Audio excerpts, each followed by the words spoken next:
आप देख रहे हैं वॉइस न्यूज 18। इस वक्त हमारे साथ मौजूद हैं मोहम्मद शाकिब अली साहब, ऑल इंडिया यूनाइटेड मुस्लिम मूवमेंट के राष्ट्रीय अध्यक्ष हैं। मोहम्मद शाकिब अली साहब, आज हम आपसे कुछ चर्चा करते हैं, जैसे कि बिहार विधानसभा चुनाव का नतीजा आज आया है।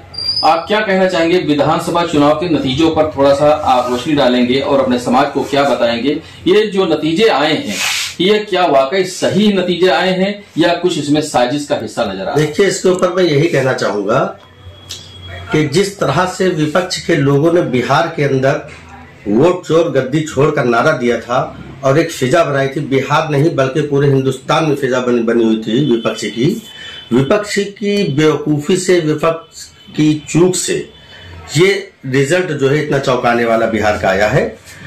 क्योंकि ये बात सबको समझनी होगी, विपक्ष को भी, बाकी जनता को भी, कि जब हम एक जो राहुल गांधी जी हमारे थे, तेजस्वी यादव जी थे, उन्होंने वोट छोड़ गद्दी छोड़ का जो पदयात्रा किया था इसके ऊपर, तो उस पर उसके बाद उन्होंने, राहुल जी ने कितनी जगहों पर अपना एक वीडियो डाला, उसको दिखाया, ये ऊंची ऊंची 7-7 फीट की जो है मीनारें खड़ी कर दी ये वोटर लिस्ट की, कि इस तरह से धांधली की गई है कि घर में 500-500 वोट, 150 वोट और बिना नाम के वोट, बिना तस्वीर के वोट, जो इस तरह का प्रूफ कर दिया था उन्होंने, राहुल जी ने।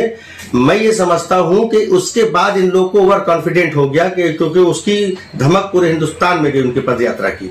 तो इन्होंने, राहुल गांधी जी ने मेहनत तो किया, लोकसभा में धरना प्रदर्शन किया विपक्षी दलों के साथ मिलकर के। जी, तो मैं वही बता रहा हूं कि इनका जो इतना अच्छा इनको रिस्पॉन्स था इस पद यात्रा का, लेकिन एक चूक इनसे जो हो गई वो ये कि उसके बावजूद, इतने प्रूफ देने के बावजूद भी, ये ज्ञानेश कुमार जी के जो चुनाव आयुक्त हैं हमारे भी मौजूदा में, इनके अगेंस्ट ये कार्रवाई नहीं करा पाए किसी भी सूरत में। किस तरह की कार्रवाई आप कहना चाहते हैं? भाई कम से कम ने इनको भाई कार्रवाई के लिए तो ये है कि भारतीय जनता पार्टी ने उनके लिए एक ऐसा कानून बना रखा है कि कार्रवाई तो उनके खिलाफ नहीं हो सकती है, लेकिन कार्रवाई का मतलब मेरा कहने का ये है कि जैसे इन्होंने इतना सब कुछ कर दिया था और उनको ये पता भी है कि अब उनके खिलाफ तो हम कार्रवाई नहीं करा सकते, तो कम से कम ने इनको ये सोच करके कि जिस आदमी के खिलाफ इतने प्रूफ मैं दे चुका हूं और उसी की सरपरस्ती में अगर चुनाव कराया जाएगा, तो फिर जब एक आदमी को मैं बता चुका हूं कि ये बेईमानी कराएगा और इसी तरह से उन्होंने बेईमानी कराई है, ये आप कह रहे हैं राहुल गांधी जी के अकॉर्डिंग मैं बता रहा हूं,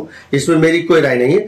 तो जब वो बता रहे हैं उसके बाद उनकी सरपरस्ती में अगर चुनाव लड़ेंगे तो क्या दशा होगी, क्या क्या मतलब जो उनका हाल होगा। इनको चुनाव का बहिष्कार करना चाहिए था कि जब तक ज्ञानेश कुमार जी ये चुनाव आयुक्त रहेंगे, जब तक हम किसी भी इलेक्शन को नहीं लड़ेंगे, तेजस्वी जी को और इनको राहुल गांधी जी को और सारे विपक्ष को ये ऐलान कर देना चाहिए था। जैसे ही इलेक्शन कमीशन ने डेट निकाली, डेट का प्रेस कॉन्फ्रेंस की थी कि ये इस तारीख को चुनाव होगा, ठीक उसके बाद 2 घंटे बाद इनको प्रेस कॉन्फ्रेंस कर देना चाहिए थी, ज्ञानेश कुमार जी के रहते हम चुनाव नहीं लड़ेंगे।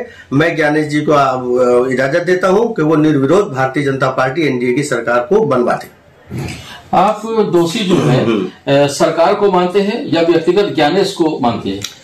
दोनों लोग मिले हुए हैं। आज आप कहीं भी उठा करके देखिए, हर चुनाव में गड़बड़ी हो रही है। राहुल जी ने बिल्कुल क्लियर कर दिया है, बिल्कुल क्लियर कट लोगों को दिखाया है। अब ये तो हमारे मुल्क की बदनसीबी है कि हिंदू वर्सेस मुस्लिम का मुद्दा हावी हो जाता है, बाकी सारे मुद्दे पीछे हो जाते हैं।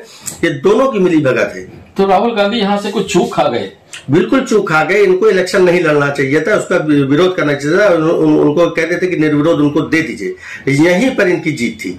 हमारे शाकिब अली साहब का कहना यह है क्योंकि अगर राहुल गांधी जी ने उस वक्त बहिष्कार किया होता इस बात का कि ज्ञानेश जी को पद से हटाकर किसी दूसरे को वहां पर नियुक्त किया जाए, और तब हो सकता था कि बेहतर नतीजे आते।